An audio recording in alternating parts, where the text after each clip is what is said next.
Aswang ng dagat.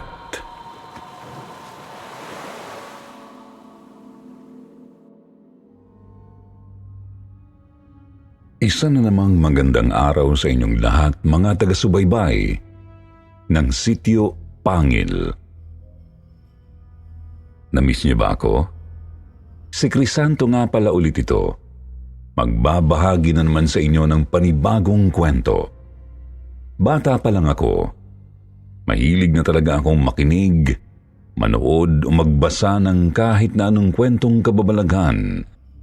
Dahil dyan, marami na akong naipong kwentong katatakutan, lalo na yung tungkol sa mga nilalang ng dilim na sinasabing hayok daw sa dugo at laman ng tao o mas kilala sa tawag na aswang. Ang kwentong ibabahagi ko nga pala sa inyo ngayon ay siyempre hindi na naman tungkol sa akin. Tungkol ito sa experience ng isang kakilala ko na itago na lang natin sa pangalang Mang Peping.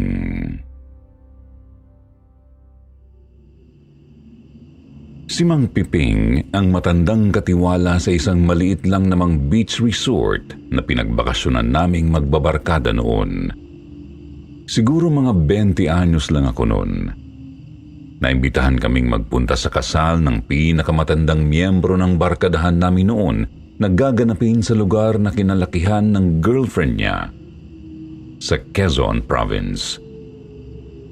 Yung may-ari daw kasi ng resort na yun ay tito ng babae. Kaya yun na rin ang naisipan nilang gawing venue. Unang tingin namin kay Mang Piping, akala namin masungit siya. Alam niyo yung itsura na parang matandang ermitanyo nung araw? Ganun kasi ang mga pormahan ni Mang Piping. Tapos idagdag pang may dala siyang mataas na tungkod na gawa lang sa kawayan. Dahil pilay o pilantod daw yung isa niyang paa. Pero kalaunan, nalaman naming mabait naman pala ang katiwala.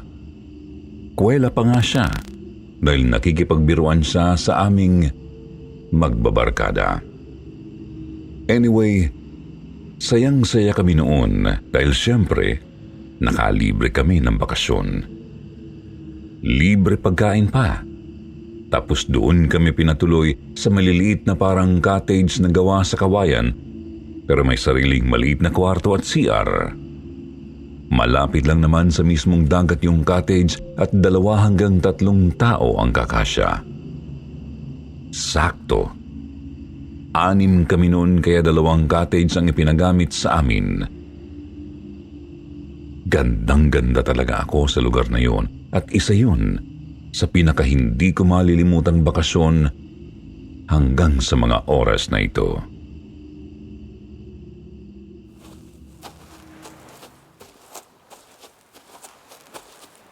Pagkarating pa lang namin doon ay nagkayayaan na agad kaming magtampisaw sa tubig ng mga barkada ko. Medyo kinapalan na namin ang mga pagmumukha namin kasi minsan lang naman yun eh. Uy, mga pare, swimming na! Oo nga. Tara, minsan lang to. Magkakaakbay pa kaming tatakbo na sana noon papunta sa tubig. Nang bigla na lang kaming tawagin ni Mang Piping. Mga iho! Uy, sandali lang. Nagsilapit naman agad kami sa matanda. Yo, Mang Peps! Natawa pa nga yung mga kabarkada ko noon sa ibinansag ko kay Mang Piping.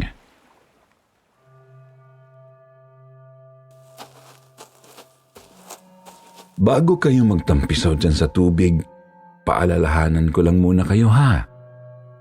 Huwag kayong pupunta doon sa malalalim ng bahagi masyado hanggat maaari. Huwag na kayong lalayo. Huwag na kayong gaanong lalayo rito sa resort, lalo na't bilog pa man din ang buwan ngayon. Siyempre, heto na naman ako. Nabuhay na naman ang dugo ko sa sinabi ni Mang Piping. Lakas talaga ng radar ko sa mga kwentong kababalaghang ganyan eh. Kulang na lang tuloy, manghaba ang tenga ko. Ba't ho, Mang Peps? May aswang mo ba rito? Natatawa-tawa ko pang tanong noon kay Mang Piping. Kunwari pa akong nagbibiro pero ang totoo, hinuhuli ko lang naman siya dahil malakas ang kutob ko noon na may history ng kababalaghan ang lugar na yun. At alam yun ng matandang katiwala.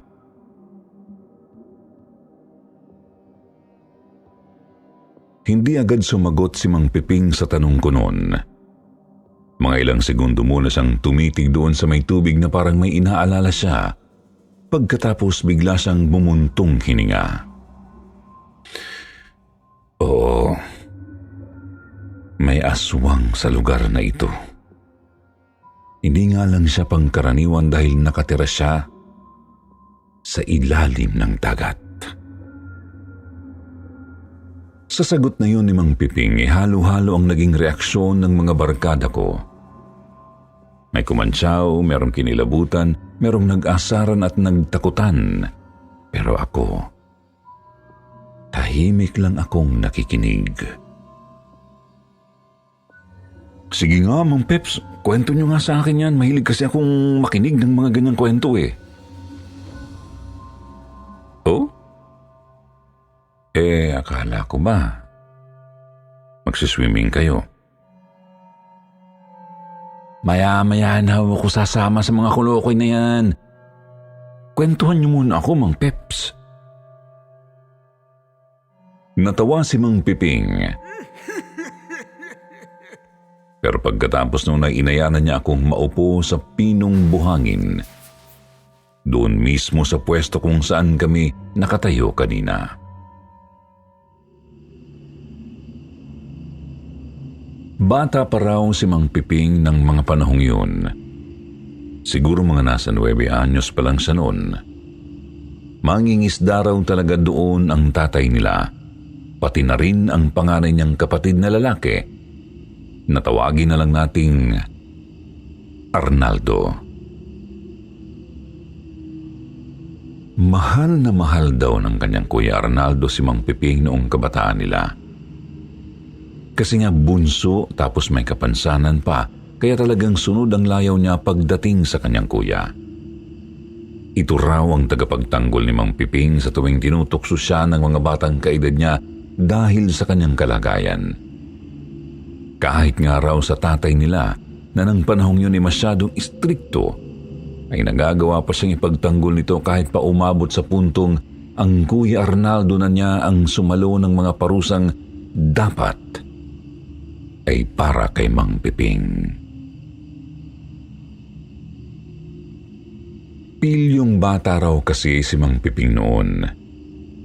Marami raw siyang kalokohan noong kabataan niya kahit na sa kabila ng kanyang kapansanan, kaya madalas siyang pagalitan ng tatay niya. Yung kuya Arnaldo niya naman daw ang konsentidor.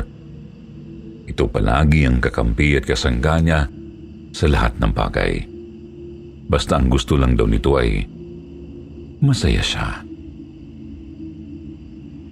Idol na idol din ni Mang Piping noon ang kanyang kuya Arnaldo pagdating sa mga babae.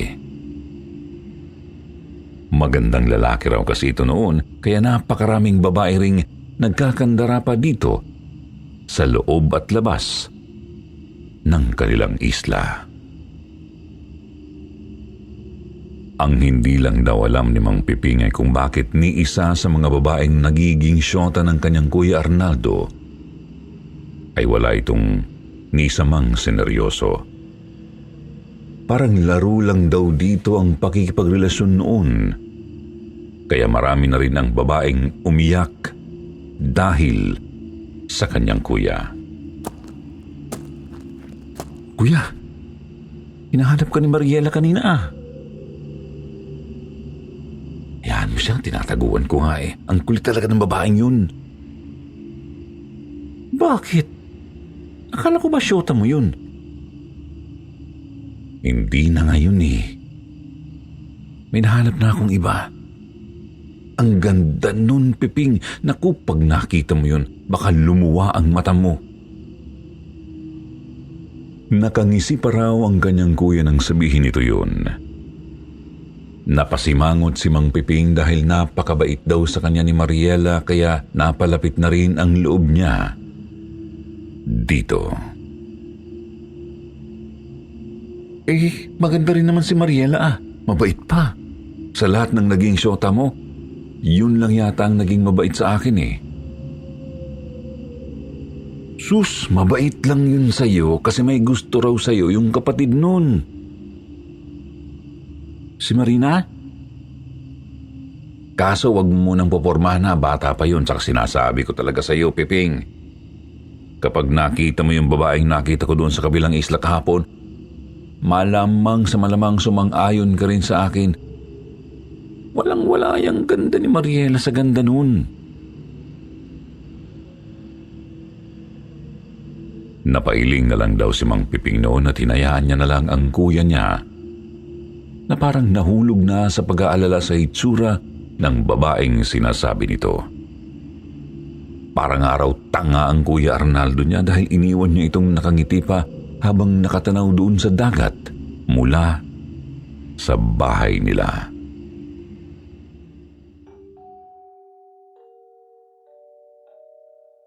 Sa paglipas ng mga araw, pakiramdam daw ni Mang Peping noon ay unti-unting nagbago ang kanyang Kuya Arnaldo.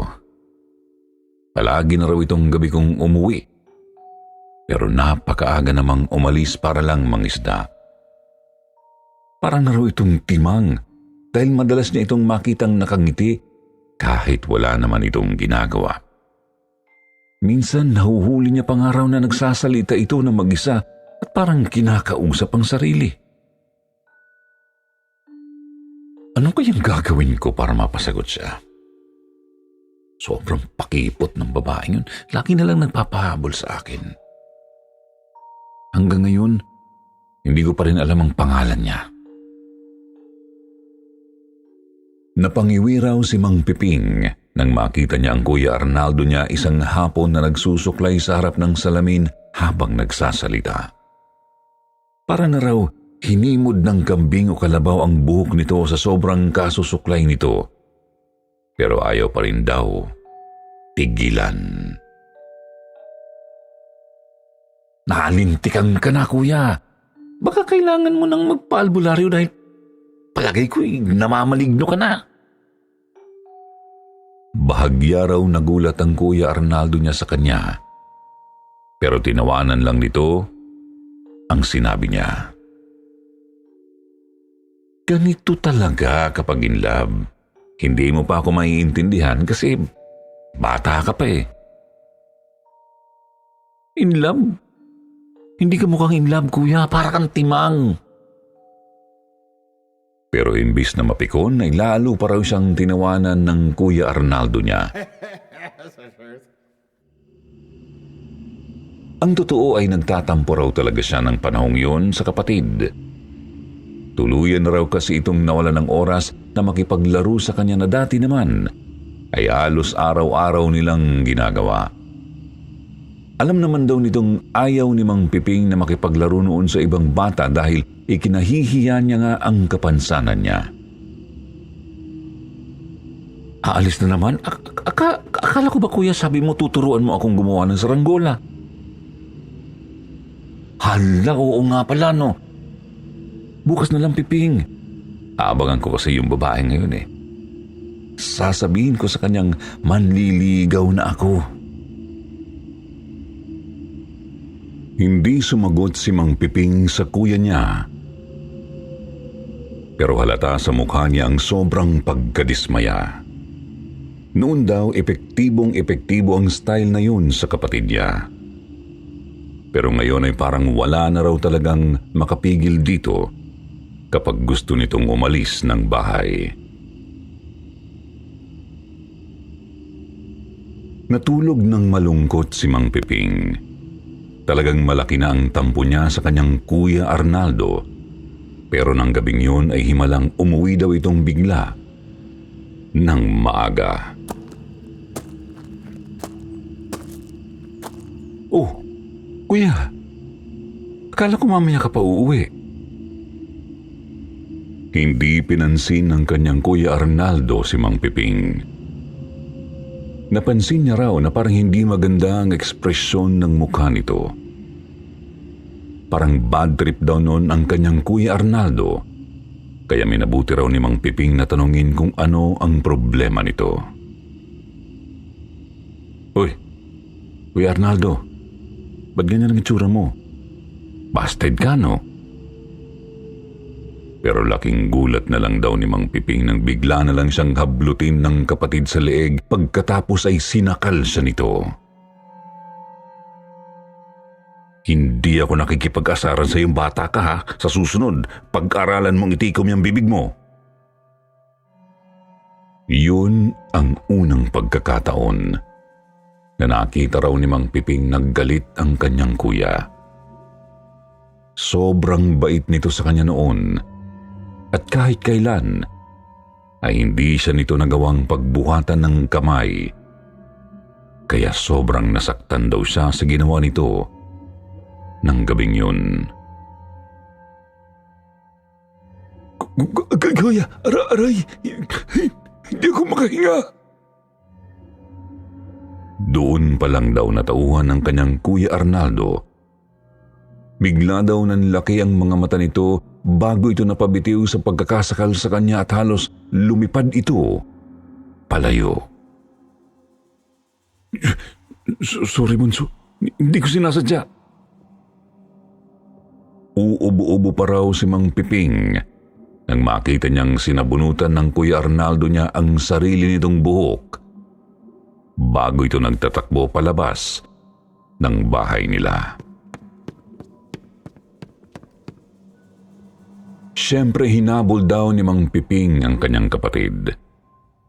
Nag-alala daw kasi talaga siya dahil kakaiba ang ikinikilos nito. Bigla raw huminto ang Kuya Arnaldo niya sa may dalampasigan. Nakita ni Mang Piping na doon ito nag-iiyak na parang nasasaktan.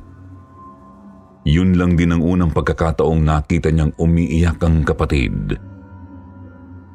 Kaya kahit hirap ay tinakbo ni Mang Piping ang pwesto nito at niyakap ang kanyang Kuya Arnaldo. Kuya, ano ba talagang problema? Kung totoong nabasted ka man, marami pa na bang ibang babae dyan eh. Pero bigla daw umiling ang kanyang kuya. Hindi mo naiintindihan, Bunso. Hindi ako binasted ng babaeng minamahal ko ngayon.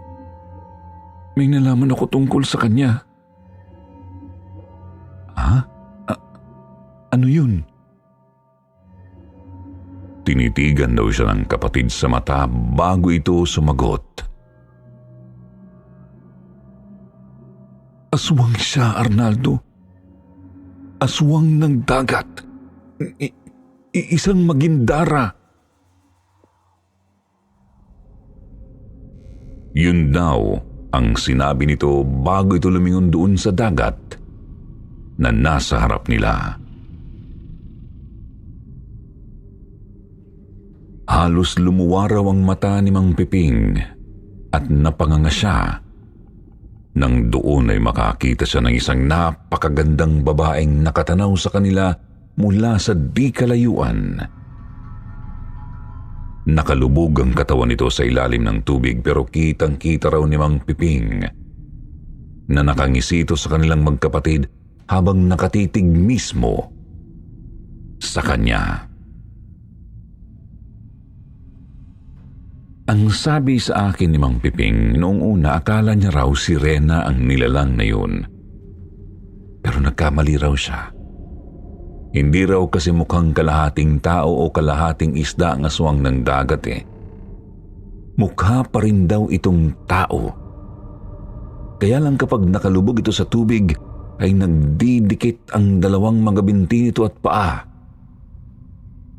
Ang kaso, hindi pa naman kami pareho nakakakita ng sirena, kaya mga ka-SP, Nakakita na ba kayo nun? Alam niyo ba kung anong pagkakaiba ng sirena at magindara? Comment naman kayo kung alam niyo ang sagot. Anyway, balik tayo sa kwento. Hindi raw naitago ng napakagandang mukha ng babaeng yun ang masangsang nitong amoy at ang nakakapandiring mga kaliskis sa balat nito at ang nakakikilabot na mga ngipin sa bibig nitong animo ngipin ng isdang piranha. May hasang din daw ito sa leeg na bumubuka-buka pa kapag humihinga siya. Bakit nakatitig siya sa akin, Kuya Arnaldo? Sa tanong niyang yun ay bigla na lang daw ulit nag-iyak ang kanyang kuya bago siya sinagot nito. Ikaw ang iniingi niyang kapalit sa akin, bunso. Gusto niyang ialay kita sa kanya nang sa ganun ay pagbigyan niya akong magsama kami habang buhay. Doon na kinilabutan si Mang Piping. Pakiramdam niya raw, tinakasan siya ng sarili niyang katinuan sa narinig. Natakot siya para sa sarili. Lalo na nang maisip niyang hindi niya magagawang takasan ang Kuya Arnaldo niya kung sakaling magdesisyon itong ipakain nga siya sa aswang ng dagat.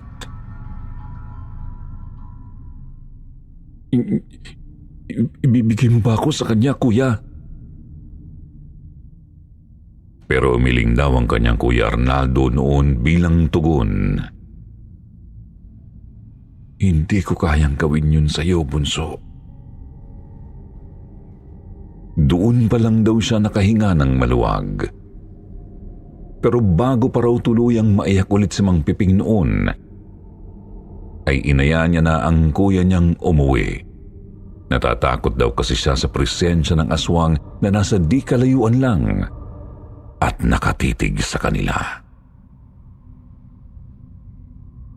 Ang sabi naman ng kuya niya, hindi raw ito makakatungtong sa lupa para sundan sila dahil tuwing bilog ang buwan, ay hindi ito makapagpapalit ng anyo para maging tao.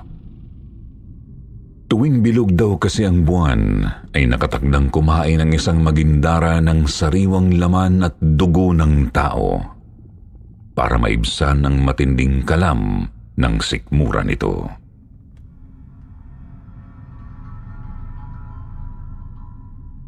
Hinila ni Mang Piping ang kanyang Kuya Arnaldo palayo sa dalampasigan, pero bago pa raw sila tuluyang makalayo, ay bigla naman silang nakarinig ng isang napakagandang boses na kumakanta.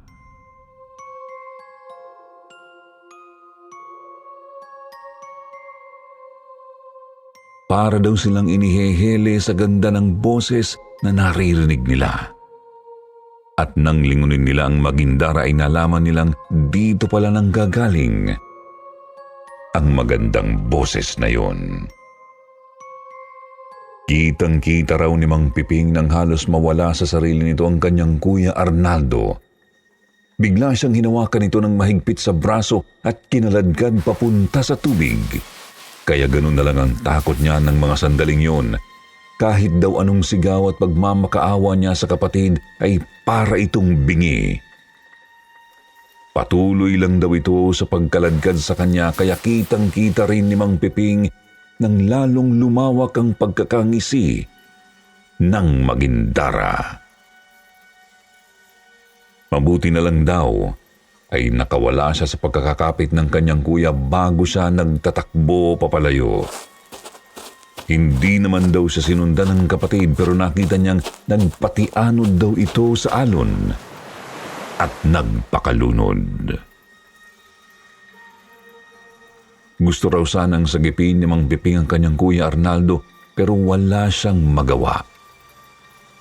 Hindi naman daw siya magaling lumangoy dahil hindi niya nga magawang ikampay ang isang paa niya.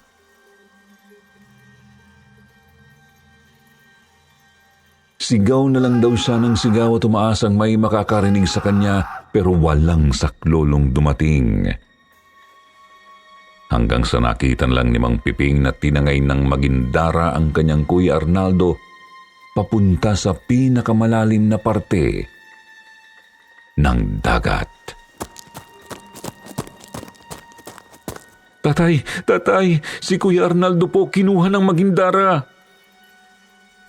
Hingal na hingal daw si Mang Piping nang magsumbong siya sa kanilang tatay. Kasalukuyan daw itong nagpapahinga dahil galing ito sa pangingisda. Kaya napabalikwas ito ng tayo dahil sa sinabi niya. Anong sinasabi mo, Piping? Nasaan ang kuya mo? Nataranta raw kaagad ang kanyang nanay at halos mawalan daw ito ng malay nang ikwento ni Mang Piping ang lahat sa kanilang mga magulang. Napamura ang kanyang tatay. Tinawag daw nito ang halos lahat ng mga kapwa nito mangingisda at nang gabing yun ay hinanap nila ang kanyang Kuya Arnaldo hanggang kinabukasan. Hindi raw tumigil sa paghahanap ang kanyang mga magulang, pati na rin ang iba pa nilang kaisla. Pero sa kasamaang palad, hindi na nila nahanap pa kahit kailan ng kanyang Kuya Arnaldo. At ang hinala ng karamihan ay kinain na ito ng aswang. Grabe, Mang Peps. Nakakaiyak naman yung kwento nyo. Pupunas-punas pa ako ng luha nang matapos si Mang Piping sa pagkikwento. Pero kung hindi nyo na po nakita yung kuya nyo, yung Magindara, nakita nyo ba ulit? Biglang umiling si Mang Piping. Hindi na. Sa palagay ko alam niyang inaabangan ko talaga ang muli naming pagkikita. Siguro natakot siya dahil naramdaman niyang napakatindi ng galit ko sa kanya na kahit buhay ko pa ang maging kapalit ay wala akong pakialam dahil kapag nagkita kami, sisiguraduhin kong papatayin ko rin siya. Hindi na ako nakasagot pa nang makita kong nagtagis ang mga bagang ni Mang Piping habang nakatitig siya sa dagat.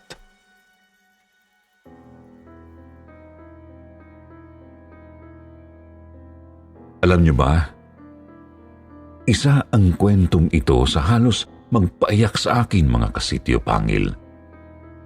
Pero isa rin ito sa pinakapaborito ko. Dahil ikinuwento ito sa akin ng mismong naka-experience. Doon mismo sa harap ng lugar kung saan ito nangyari. Ang sabi ni Mang Piping simula daw nang mawala ang Kuya Arnaldo niya, ay naging panata niya na raw sa kanyang buhay ang magbigay ng babala sa lahat ng dadayo at pupunta sa kanilang isla tungkol sa aswang ng dagat o ang tinatawag na Magindara. Sana ay nagustuhan niyo ulit ang kwentong ito. Marami pa akong baon, kaya kung gusto niyong magpadala ako ulit ng sulat dito, mag-comment lang ho kayo. Ako nga pala ulit si Crisanto. Isang simpleng taong mahilig mangolekta ng iba't ibang kwentong aswang na pwede ko ring ibahagi sa inyo.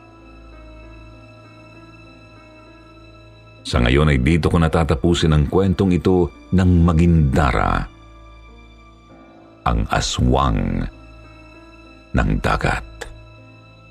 Maraming salamat sa pakikinig nyo. Hanggang sa susunod.